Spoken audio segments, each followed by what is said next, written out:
দর্শক স্বাগত জানাচ্ছি কোটা সংস্কার থেকে গণ অভ্যুত্থান। এই মুহূর্তে রাষ্ট্র সংস্কারের দাবিতে রাষ্ট্র পরিচালনার দায়িত্বে বৈষম্য বিরোধী ছাত্র আন্দোলন। কিছু সময়ের মধ্যে অন্তর্বর্তীকালীন সরকার গঠিত হতে যাচ্ছে। এই সরকারের প্রধান উপদেষ্টা থাকবে শান্তিতে নোবেল বিজয়ী গ্রামীণ ব্যাংকের প্রতিষ্ঠাতা ডক্টর মোহাম্মদ ইউনূস।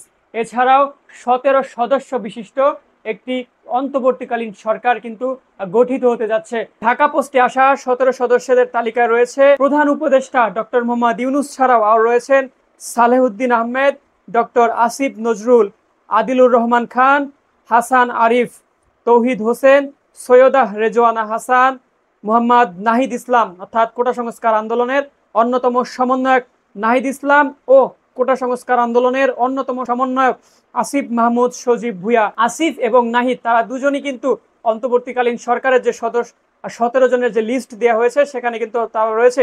এছাড়াও এম সাখাওয়াত হোসেন, অবসরপ্রাপ্ত ব্রিগেডিয়ার জেনারেল, সুপ্রদীপ চাকমা, ফরিদা আক্তার, বিধান রঞ্জন রায়, আখম খালিদ হাসান, নূরজাহান বেগম, শারমিন মুর্শিদি, ফারুকি আজম অর্থাৎ এই 17 জনকে নিয়েই কিন্তু অন্তর্বর্তীকালীন সরকার প্রতিষ্ঠা করা হচ্ছে।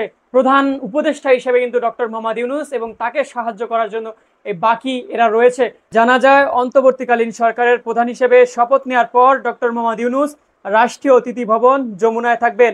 তার জন্য প্রস্তুত করা হচ্ছে রাষ্ট্রীয় অতিথি ভবন যমুনা। ভেতরে আসবাবপত্র নতুনভাবে বসানো হচ্ছে। এই কাজগুলো করছেন গণপূর্ত অধিদপ্তর। ডক্টর মোহাম্মদ ইউনূসকে সহযোগিতা করার জন্য 16 জন কিন্তু অন্যান্য উপদেষ্টা রয়েছে যারা তাকে আগামীর রাষ্ট্র বিনির্মাণে সহযোগিতা করবে। দর্শক, ছাত্র আন্দোলনের মাধ্যমে এই প্রথম ছাত্রদের নেতৃত্বে আগামীর বাংলাদেশ নির্বাচন করা হচ্ছে। দর্শক, অতীতে যেমনটি আমরা দেখেছি সকল ছাত্র সংগঠনগুলো কিন্তু দলীয় লেজুর ভিত্তিতে পরিণত ছিল, তারা দলের কার্যক্রমের সাথে যুক্ত ছিল।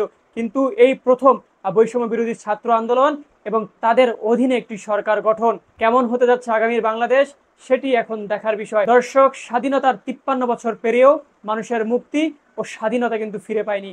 অন্তর্বর্তীকালীন এই সরকার গঠনের মাধ্যমে এই সরকারের দ্বারা পরিচালিত হয়ে আমরা স্বাধীনভাবে আমাদের জীবনযাপন করতে পারবো। সেই সাথে সঠিক নেতৃত্বের